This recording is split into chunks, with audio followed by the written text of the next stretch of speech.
Hi hello నమస్తే welcome to my channel. By channel కొత్తగా చూస్తున్నట్టయితే ముందుగా సబ్స్క్రైబ్ చేసుకోండి. అలాగే నేను చెప్పే వీడియో నచ్చితే మాత్రం అందరికీ షేర్ చేయండి భయ్య. అయితే ఈరోజు మన టాపిక్ వచ్చేసి మన రాజా సాబ్ నుంచి అయితే గ్లిమ్స్ అయితే వచ్చేసాయి భయ్య. నిజంగా గ్లిమ్స్ అయితే సూపర్ ఉన్నాయి, కానీ కాకపోతే సినిమా ఎలా ఉంటుందో అని చెప్పేసి గుండెల్లో దడగా ఉంది భయ్య. నాకే కాదు, చాలామంది ప్రభాస్ అన్న ఫ్యాన్స్కి అసలు మారుతి గారితో సినిమా స్టార్ట్ చేసినప్పుడే ప్రతి ఒక్కరికి ఈ డౌట్ అయితే వచ్చింది భయ్య. అలాగే సినిమా గురించి ఎలాంటి అంచనాలు లేకుండా వస్తున్న సినిమా ప్రభాస్ గారి సినిమా ఈ ఒక్కటే అనేమో నాకు డౌట్ భయ్య.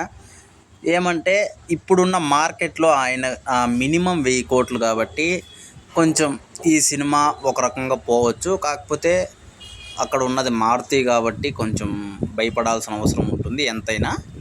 అయితే గ్లిమ్స్ చూస్తుంటే మాత్రం ఖచ్చితంగా లవ్ స్టోరీ అని మాత్రం అర్థమైపోతుంది భయ్య ప్రభాస్ అన్నతో. అంటే మంచి లవ్ స్టోరీ తీస్తే ఖచ్చితంగా హిట్ అవుతుంది. హిట్ అవ్వడం కాదు, బ్లాక్ బస్టర్ కూడా అవుతుంది. ఎందుకంటే అక్కడ ఉన్నది ప్రభాస్ అన్న కాబట్టి, డైరెక్టర్ ఎవరన్నా కానీ అక్కడ ఉన్నది ప్రభాస్ అన్న కాబట్టి వెళ్ళిపోతుందని చాలామందికి అయితే నమ్మకం ఉంది. అదే సైడు చాలామందికి డౌట్ ఉన్న విషయం కూడా మన రాజాసాబ్ డైరెక్టర్ మారుతి అవ్వడమే భయ్య. ఇక్కడ చాలామందికి అసలు క్వశ్చన్ మార్క్ ఏంటంటే ఆయన సినిమాలు చాలా వరస్ట్గా ఉంటాయి భయ్య. అంటే చాలా కామెడీగా ఉంటాయి కానీ వరస్ట్గా ఉంటాయనే చెప్పాలి. మొన్న మనకు పేపర్ బాయ్ హీరోతో ఒక సినిమా వచ్చింది భయ్య. ఆ సినిమా చూస్తే ఖచ్చితంగా కొడతారు. అంటే కరోనా మీద బేస్ చేసుకుని అలాగే భయం మీద బేస్ చేసుకుని ఆ సినిమా అయితే ఉంటుంది భయ్య. నిజంగా చెప్తున్నా చూడండి, చాలామంది ఇప్పుడు సెర్చ్ చేసే ఉంటారు మారుతి గారు ఎలాంటి డైరెక్టర్ ఏంది అని చెప్పేసి. ఒకప్పుడు ఆయన వేరు, ఇప్పుడు వేరు. నిజంగా చెప్పాలంటే ఆయన అంటే హెల్త్ ఇష్యూ మీద సినిమాని తీసుకురావడమో, భయం మీదో కోపం మీదో తీసుకురావడమో, ఇలానే సినిమాలన్నీ చేసేసారు భయ్య.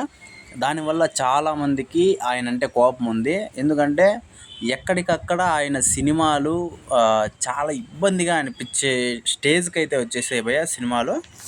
అంటే బాగుండే కాటి నుంచి చాలా ఇబ్బందిగా అనిపించే స్టేజ్కి అయితే వచ్చేసాయి సినిమాలు.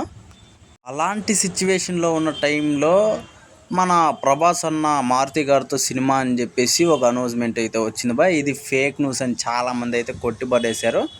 కానీ ప్రభాస్ అన్న చాలా గొప్పోడు అని చెప్పడానికి ఒక్కటే ఉదాహరణ.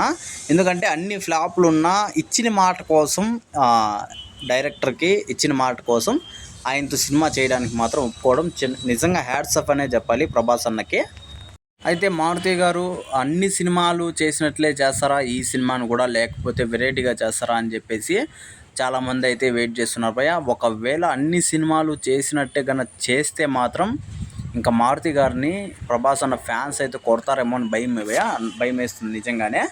అయితే ఈ విషయం మీద మీరేమనుకుంటున్నారో కింద కామెంట్లో తెలియజేయండి భయ్య. మర్చిపోకుండా తప్పకుండా దయచేసి, అలాగే కామెంట్లో జై ప్రభాస్ అన్న అని కూడా టైప్ చేయండి భయ్య. మర్చిపోకుండా తప్పకుండా దయచేసి.